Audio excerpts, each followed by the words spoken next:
सतियों ने कहा कि सुखदेव रुक जाइए और जो तुम्हारे पिता कहते हैं उसको श्रवण करो। तो रुक गए वृक्षों के कहने से और कहा जो 18,000 श्लोक श्रीमद् भागवत कथा की मैंने रचना की है, यह मेरा अंतिम पुराण है, 18वां पुराण है। 17 पुराण के बाद में जो आता है उसको तुम धारण कर लो अपने कंठ में, मैं मुक्त हो जाऊंगा और तुझे मैं नहीं रोकूंगा कि अब रुक जाओ। हर पिता की इच्छा होती है कि पुत्र का विवाह हो, बहू घर पे आवे और पौत्र उत्पन्न हो जिससे वंश की वृद्धि हो। और यदि तुम्हारी नहीं इच्छा है तो इसको धारण करो। तब भी नहीं माने, और जब नहीं माने तो कहा हमारे जो एक चेला है मिथिला में जनक जी, उनके पास में जाओ। तो वार्तालाप से जनक जी के वैराग उत्पन्न हुआ और सुखदेव महाराज के गुरु बने सीता जी के पिताजी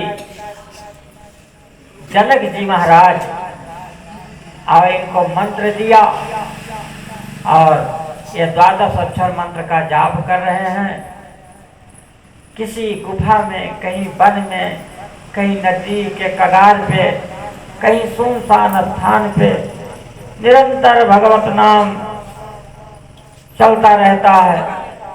तो व्यास जी के शिष्यों ने एक बार कहा कि हमारा पुत्र भ्रमण कर रहा है वन वन, तो जाओ श्लोक भागवत के सुनाओ। तो भागवत के श्लोक व्यास जी के शिष्यों ने वहां पर सुनाना प्रारंभ कर दिया।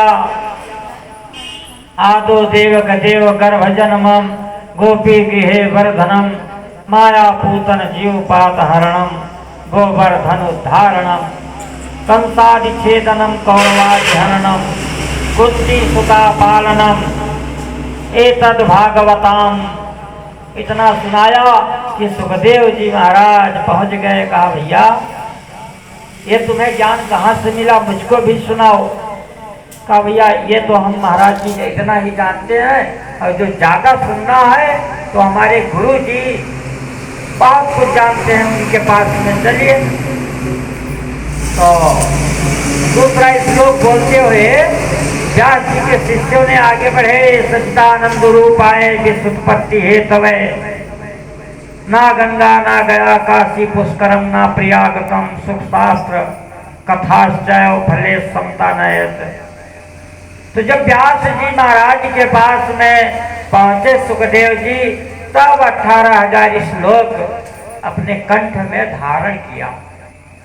वही राजा परीक्षित को कथा सुनाते हैं कि वही श्रीमद् भागवत की कथा है जो इकौना बाईपास पे आई शुक्ला के द्वारा जगन्नाथ स्वामी तीर्थ यात्रा के पश्चात में, नैमिषारण तीर्थ यात्रा के पश्चात में आज चैत शुक्ल पक्ष तिथि जो है सप्तमी लग चुकी है और रविवार है। आज ही के दिन ये कथा प्रारंभ हुआ है। 5वें दिन भगवान का जन्म होगा, भगवान मथुरा जाएंगे। 6वें दिन, 7वें दिन सुखदेव जी की विदाई, और 21 तारीख को भंडारा हो जाएगा यहाँ पे। तो हम चाहते हैं कि सभी लोग समय निकाल करके कथा श्रवण करने के लिए आवें, कथा सुनें और मूल तत्व को सुनें। हम ये चाहते हैं। ढोलक हारमोनियम मार्गम दुनिया भर के बाजा तो सुनेंगे जहाँ कहीं हर जगह पर सुनने को मिलता है, लेकिन जो मूल तत्व है भागवत का उसको श्रवण करें। आज जो सुनेंगे वो बहुत दिनों तक याद रहेगा, लेकिन जो हारमोनियम और ढोलक का राग होता है वो भावनात्मक चीजें हैं, उसको सुनने के बाद में क्षण में सुना और क्षण में भुला दिया। लेकिन जो ये भागवत की कथा श्रवण करेंगे ये तुम्हारे हृदय में मानस पटल पर अंकित हो जाएगा। सोते जागते उठते बैठते अंधेरे में भी तुमको याद रहेगा।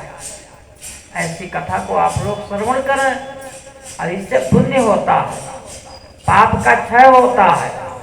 और अंत काल में ये भागवत की कथा सुनने से आपको ये रास्ता दिखाएगा। अरे भाई ये शरीर क्या है, रात की तो हो जाना है ना। तो जब तक हम लोग हैं तब तक भगवान की कथा श्रवण करें और मूल तत्व को सुने वेद का। हम वो नहीं सुनाएंगे, कुंजी नहीं सुनाएंगे जो भागवत की एक कुंजी होती है, थोड़ा थोड़ा करके और उसको बना लिया जाए। बनाने वाली कथा न सुने, बिल्कुल विस्तार पूर्वक सुने और थोड़े में सब कुछ आ जाएगा आपको। बोलो वृंदावन बिहारी लाल की जय।